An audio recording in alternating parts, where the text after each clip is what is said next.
Olá! Arquitetura em casas contemporâneas, high-tech, sustentável e futurista. Loucura, né? Bom, hoje você vai saber ainda sobre casas pré-fabricadas e sobre o custo-benefício em reformar sofás. Será que vale a pena? Está no ar agora Espaço Urbano. Fica conosco.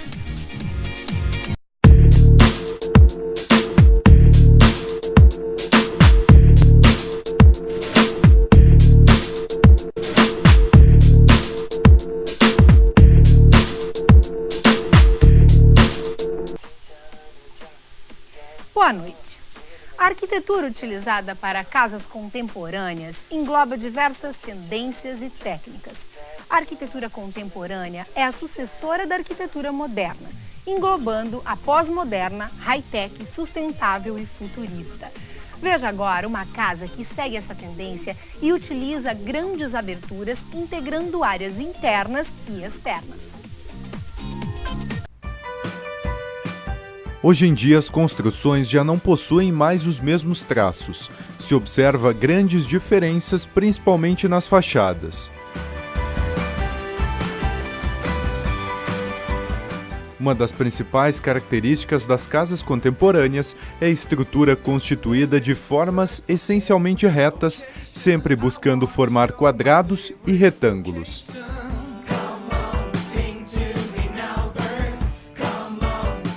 Outro elemento bastante frequente na arquitetura de casas contemporâneas é o uso de grandes janelas e até mesmo paredes de vidro e guarnições mais amplas. Esse é o assunto que vamos abordar. Seja para um melhor aproveitamento da luz natural, ventilação ou mesmo valorização estética.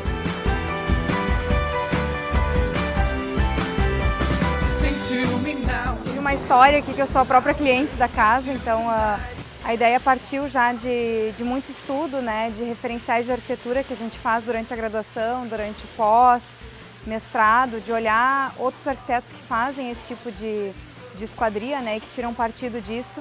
E aí nasceu a ideia de tentar aplicar isso e viabilizar isso na minha própria casa, até como uma experiência, porque não é muito recorrente ainda o uso desse tipo de esquadria que vai do piso até o teto, né. Então é uma questão muito nova, né, dentro do mercado. Muitas pessoas ainda têm uma certa resistência, né, porque quebra com a cultura tradicional da abertura perfurada, né, e vai para uma abertura de plano inteiro. Então foi mais uma tentativa de mostrar as vantagens disso numa própria aplicação, né.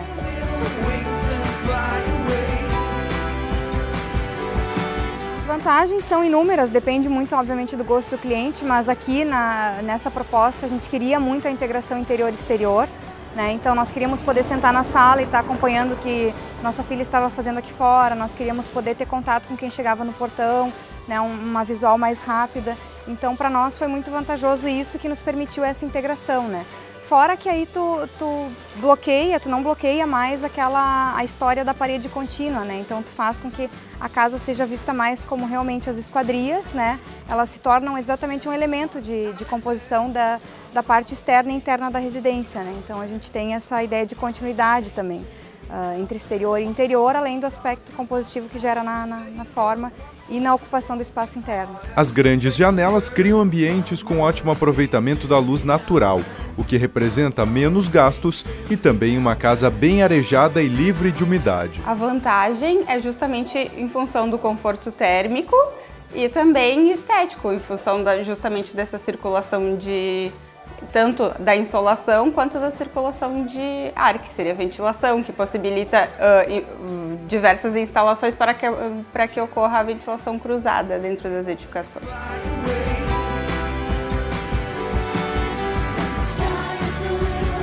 Mas ainda não é algo muito fácil de se convencer um cliente, né? Ele precisa ver funcionando em outra casa para acabar gostando e aderindo à ideia, senão ele volta para a tradição, né, da janela e acha que aquilo é mais seguro, né? Então ainda tem uma certa resistência nesse ponto também. As pessoas acham que pode ter mais segurança com uma janela menor, enfim, e na verdade é todo o sistema de fechamento que é detalhado que vai te gerar ou não essa segurança, né?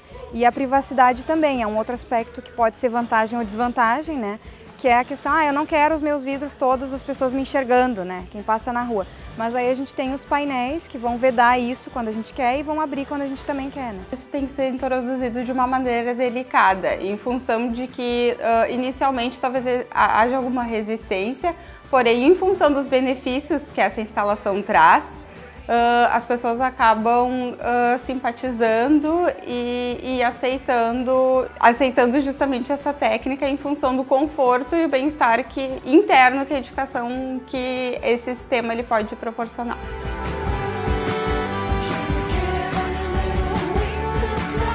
Pelo fato de ser em madeira, ele justamente beneficia essa questão do conforto térmico, porque a madeira ela já é um material adequado justamente para estar trabalhando nessa oscilação justamente tanto na estação fria, que seria o inverno, quanto no verão. Atualmente se busca fazer um melhor aproveitamento dos diferentes tipos de materiais para acabamentos. É bastante frequente ver casas mesclando madeira, pedras, vidro e pintura na fachada, o que resulta em fachadas modernas e elegantes. Por exemplo, aqui quando começa a anoitecer, a gente vai encostando e fechando esses painéis, né? E quando a gente está um dia bonito, que a gente quer realmente essa relação, a gente abre todos os painéis, eles escorrem para a lateral e aí a gente consegue ter total visão, né, do espaço externo, ou pelo menos uma porcentagem bem mais ampla do que uma janela, uma esquadria convencional permitiria, né? Então tudo é controlável. Hoje a gente tem tecnologia para manter a segurança, né? Para manter a ventilação. Então, numa primeira olhada, pode ser que não pareça não ventilar, mas todos esses painéis permitem a ventilação direta, como se fosse uma veneziana comum. Então, também entra ali o papel do arquiteto como estratégia de detalhamento desses painéis, né? Ou dessa abertura. Então, tudo depende do projeto e das intenções do cliente também com aquele painel, né? Hoje em dia, a gente tem proposta de painéis que não são totalmente fechados, eles já são ripados, vazados, né, permitindo já, mesmo que fechados ainda, a visualidade. Então tem vários modelos que a gente pode detalhar e seguir. Tem sim um custo mais elevado em função dessa instalação, ela tem que ter um bom funcionamento, porém os benefícios dela com certeza compensam o investimento.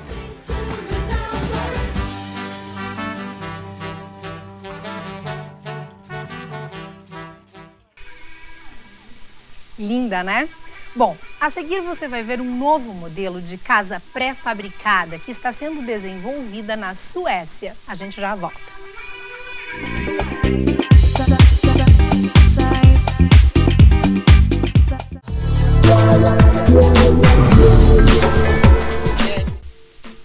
Estamos de volta. Você já ouviu falar de casas pré-fabricadas? Na edição da semana passada do Espaço Urbano, te mostramos um escritório jardim que também já é entregue pronto. E hoje você vai ver um novo modelo de casa pré-fabricada que está sendo desenvolvida na Suécia. É a Happy Ship House.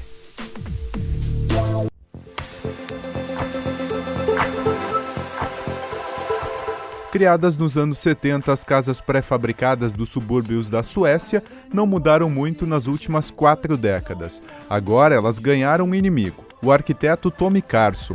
O profissional decidiu criar a Happy Ship House, uma nova versão das moradias com estética contemporânea e uso ousado de materiais.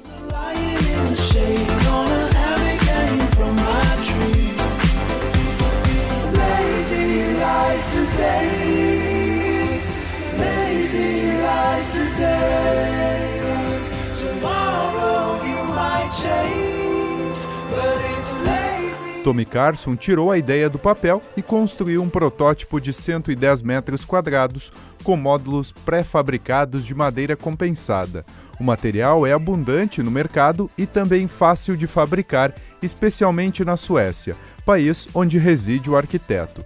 Em seu site, Carlson comenta que o projeto lança vários questionamentos. Por exemplo, como viveremos no futuro, o que precisaremos ter dentro do mundo doméstico e quão grande nossas casas precisam ser.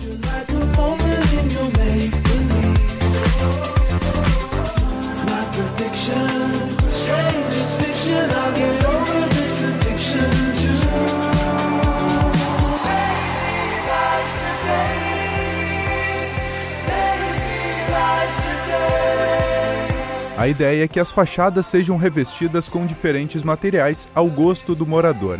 Para o exterior desse projeto específico, o arquiteto escolheu aço galvanizado corrugado. O material brilhante e incomum combina bem com o formato da construção, semelhante a um cubo cujas bordas foram aparadas em formatos angulares. Essa volumetria ajuda no funcionamento da casa. A inclinação do teto garante que a chuva e a neve, pois foi construída na Suécia, não sobrecarreguem a estrutura. O corte em uma das portas cria uma proteção para a porta de entrada. Também reflete o interior, cujos cômodos têm planta em ângulo.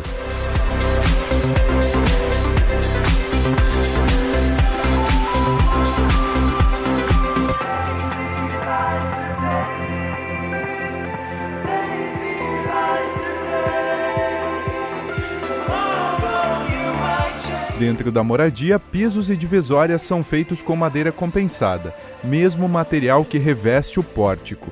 O corredor de entrada é dominado por uma escadaria de 7,5 metros, que leva ao primeiro piso. Quem segue no térreo chega a uma cozinha integrada à copa. Se subir, o visitante passará à sala de estar, lado a lado com 2 quartos. Uma porta grande une ou separa os dormitórios do ambiente de convívio.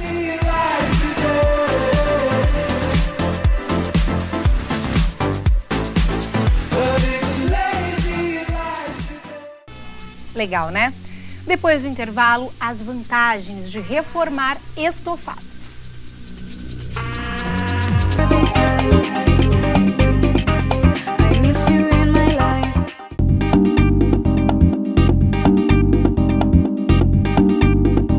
Último bloco do Espaço Urbano desta sexta-feira. Muitas pessoas se perguntam sobre as vantagens de reformar estofados, sejam sofás, cadeiras, poltronas ou coisas do tipo. Isso sempre em detrimento dos preços e parcelamentos quilométricos oferecidos pelas lojas de móveis populares. Veja na matéria em quais casos vale a pena reformar um estofado.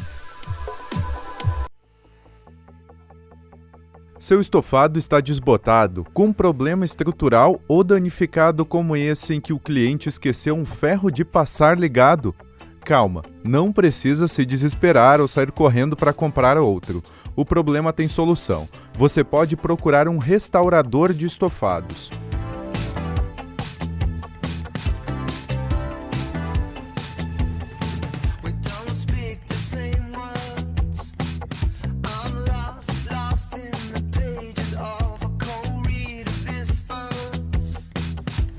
Financeiramente, uma restauração não chega a 60% do valor de uma peça similar, feita com o material escolhido pelo cliente e vendida nas lojas.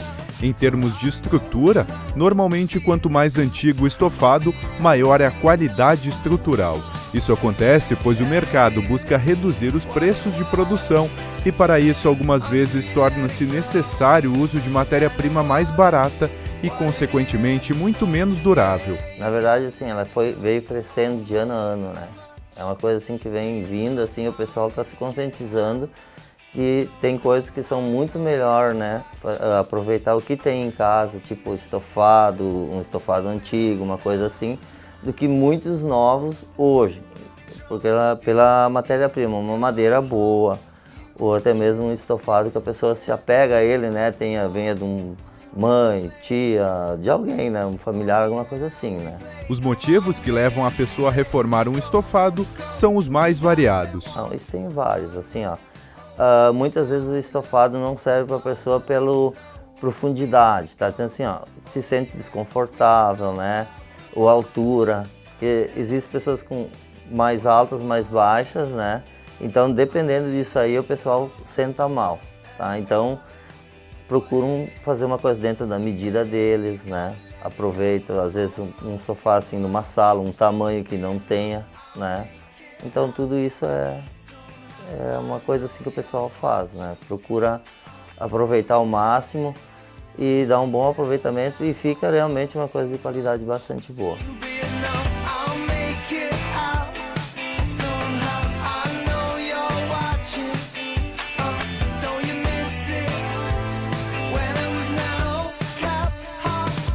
Porém, há casos em que o estrago é tão grande que nem a reforma resolve. O cupim, ele é um bichinho danado, né? Então, muitas vezes, como por ele ser revestido, todo revestido, então às vezes tu não percebe, né? Que ele está infiltrado ali. Se for assim, uma coisa que dá para recuperar, a gente troca a peça, né? Troca a madeira, tudo certinho. Mas quando é coisa assim que, como já aconteceu, como falaste, né? Tem coisa que não tem, às vezes não tem como recuperar. Então, aí a gente entra em contato com o cliente, mostra, explica, né? Chama o cliente até aqui, mostra direitinho, vê o que tem que fazer e é isso que é feito, então, né?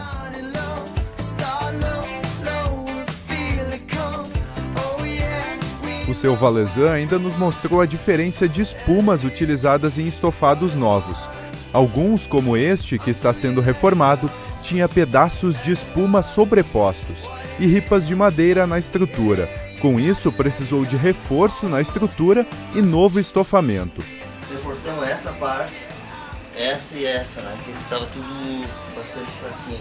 O sistema é totalmente diferente. A parte da madeira é uma madeira mais forte, uma madeira mais grossa. Hoje, os estofados novos hoje vem muito ripão, né? É tudo naquela faixa do aproveitamento, menos madeira, mais ripa, coisa.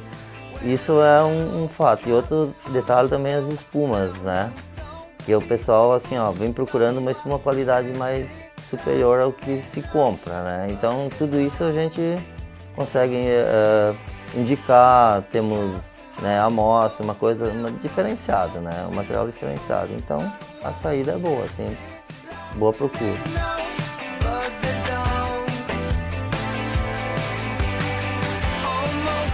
A reforma leva em média 15 dias para ficar pronta. Isso depende muito também, assim, se ele tiver o estado dele, né? Que muitas vezes pelo tempo assim que ele é usado e coisa, as madeiras acabam descolando, tendo a gente acaba fazendo essa parte de serviço, né?